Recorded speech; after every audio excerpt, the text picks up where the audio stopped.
Good day or evening, dear participants. In this second lecture of Module 3, we are going to focus on the Planning FHL online course. My name is Arnold. I am the facilitator of this lecture, assisting Mr. Maurice Nkusi. This lecture is powered by Microsoft Copilot. Let us first introduce this lecture. In the evolving landscape of education, the flexible hybrid learning model has emerged as a powerful solution to address the diverse needs of students and institutions alike. This approach combines the strengths of traditional face-to-face instruction with the advantages of online learning, creating a dynamic and adaptable educational environment according to Smith & Brown, 2023. This guide provides a comprehensive overview of the planning process for implementing a flexible hybrid learning model, ensuring that your institution can effectively meet the demands of the 21st century learner, according to Jones, 2022. Understanding the flexible hybrid learning model. The flexible hybrid learning model incorporates elements of both in-person and virtual instruction. It provides students with the freedom to choose how they engage with course material and participate in class activities based on the choices offered by their lecturers, depending on their individual needs and circumstances. This model is particularly beneficial in promoting accessibility, fostering inclusivity, and supporting personalized learning experiences according to Williams, 2021. The key components of a FHL model are 1. Face-to-face instruction, where traditional classroom settings are set and where students and instructors interact directly while in the same room. 2. Online learning, where virtual platforms are used to deliver course content and facilitate remote participation through engagement. 3. Blended activities, a mix of in-person and online assignments, projects, and discussions. Take note that we articulated the difference between blend learning and flexible hybrid learning in the contextual clarification in this module. This was Lecture 1, 4. Flexible scheduling, options for synchronous, live, and asynchronous, pre-recorded sessions. Take note that for the case of NUST, in-person and remote learning may happen simultaneously in real time. In this case, careful planning of the lecture is critical because it is easier to forget those who are online while you are focused those that are with you. The lecturer should identify a student online to keep reminding the lecturer to remember those who are online. A written preparation is important for the lecturer to follow, as will follow a map to move from point A to point B. Let us look at the steps to plan a flexible hybrid learning model 1. Assess institutional readiness.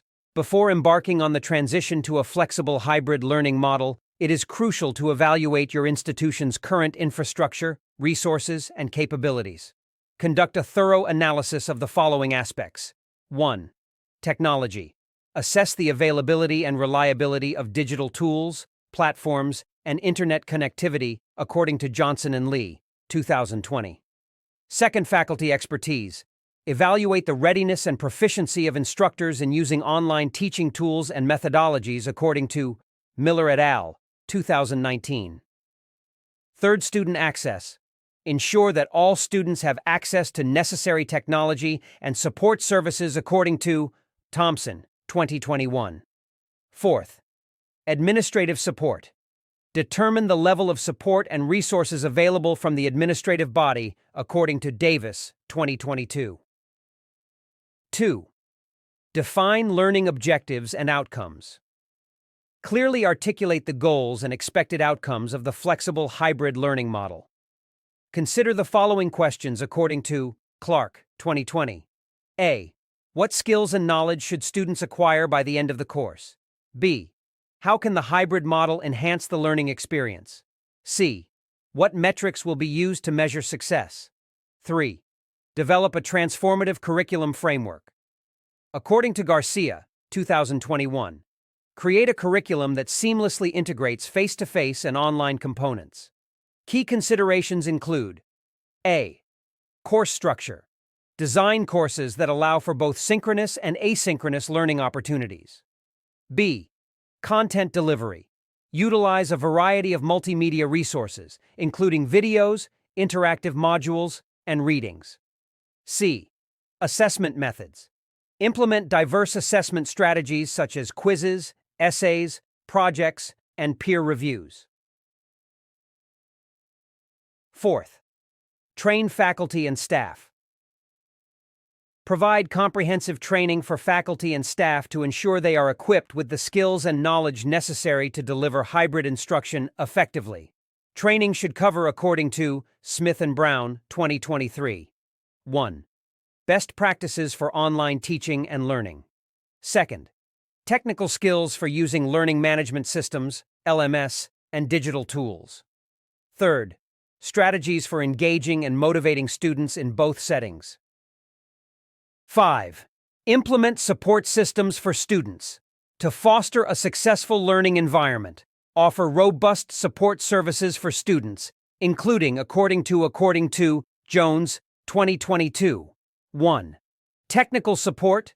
Provide assistance with accessing and navigating online platforms. 2. Academic advising. Offer guidance on course selection, study strategies, and time management. 3. Counseling services.